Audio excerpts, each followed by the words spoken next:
Brian here with Guitars, Whiskey, and Golf, back with another 60-second-ish whiskey review. We've got Green River's single barrel cask strength bourbon. This is not the wheated mash bill, by the way. This is their standard bourbon.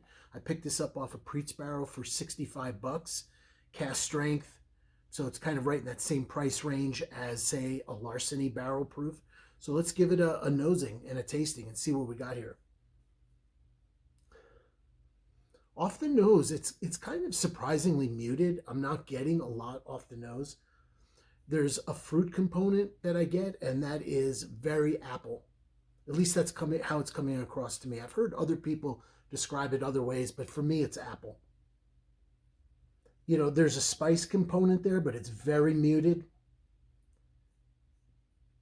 Maybe, you know, some cinnamon, but not much. Honestly, the nose is not that great.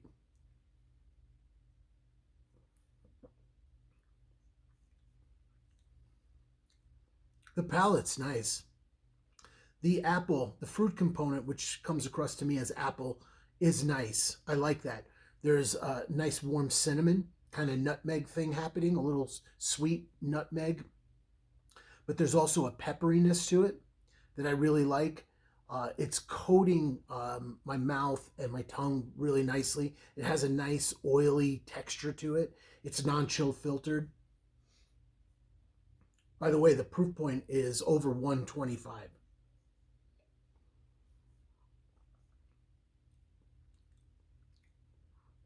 This is really nice.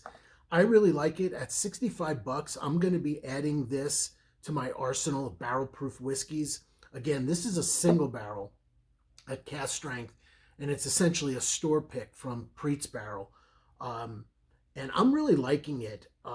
You know, I'm definitely going to be adding it to my, you know, occasional Larceny barrel proof purchases, Elijah Craig barrel proofs, Jack Daniel barrel proof. I think this Green River barrel proof cask strength, single barrel at like 65 bucks. I think it's a pretty good buy.